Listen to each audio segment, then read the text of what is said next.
Sanjay Kumar, if you put your psephology hat on, do you think, because, we'd seen that entire Chaukidar Chor Hai campaign by the Congress and the opposition running up to 2019. It didn't quite work then. At that point of time, it did seem that Modi, the Prime Minister, had a Teflon-coated image. Does that still exist in the mind of the people? Or do you think the person who said, Ek Aadmi Sab Par Bhari is actually correct, even though the chants of him around him was Adani, Modi, Bhai Bhai?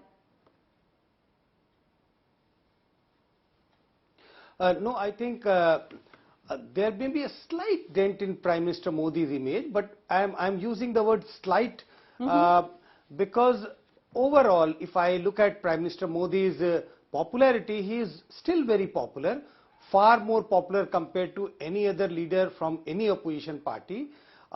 Whatever allegations are being made on Prime Minister Modi about, Modi, Adani, Bhai Bhai, etc., I think these are all echoes within the parliament. It doesn't go well with the common people on the ground who are the voters of this country. They are in very large numbers.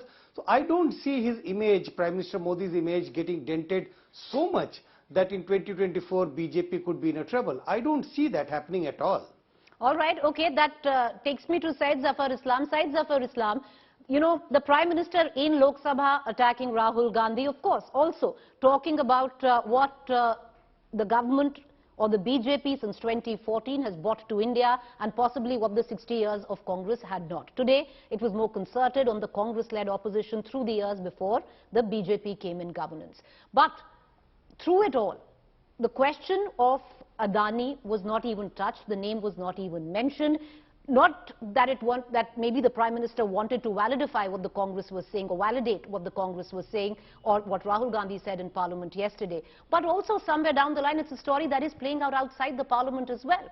Was he completely avoiding the elephant of the room? Or if he did speak about Adani, somewhere down the line, he would validate the charges made by the opposition, including Rahul Gandhi? Well, first of all, you have to understand whatever has been spoken by Congress leaders, be it Rahul Gandhi or for that matter any other leader, it doesn't merit any response. It doesn't warrant any response, and I don't think that anyone should speak about it because it's a private business. Syed Zafar Islam, but there are many businessmen in the country. No. There are many businesses. But it's a story that is playing out in public domain as well. It's not just limited to the confines of the Parliament. Not at all. When you say public domain, who are you talking about? There are only 2% of entire 140 crore people who invest in the stock market. Who else you are talking about? And that everybody is not exposed to Adani stocks. Then all those allegations are being made by the Congress leaders are actually baseless, which has no merit. Now you have to understand that Adani Enterprise or Adani as a businessman have been accessing to global markets for raising resources. It's not only that he has access to local market where he has raised only 35% of the total debt he has raised for his businesses. 65% of the debt has been raised from the overseas market, from overseas capital market where all the investors, they do lots of due diligence before making investments. So all these investment statements which is being made are absolutely baseless and doesn't warrant any response because opposition party has no other if they don't warrant any response, every I'd like to bring session. No. I'll bring in Manikam Tagore, but I'll ask you this. If they don't warrant any... I just want to complete. Complete, sir. Please complete. No, just the last 10 seconds. All I'm saying that, see, the opposition is irresponsible, their behavior is irresponsible, they do not want business to be transacted on the floor of the parliament. That's why every session, beginning of every session, they'll pick one issue and they'll just disrupt the parliament. That is something they feel that they are doing right, but actually they are doing against the democratic process and what their job as a one is to believe that a policy maker they should be doing. Sir, if one is to believe that the charges leveled by the Congress or the TMC or the other opposition political parties merit absolutely no response, then why expunge practically everything that the opposition has said?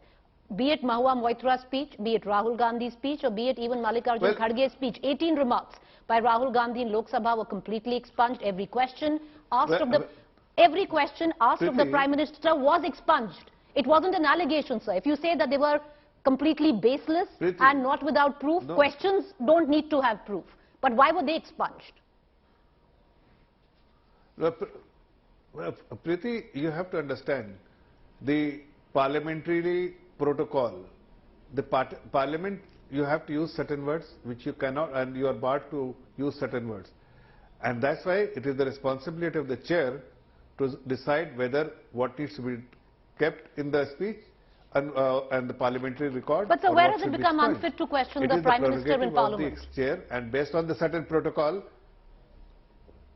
No, I'm saying that it is the prerogative of the chair based on protocol which needs to be followed. I mean, it is in line with the protocol which has been followed since ages.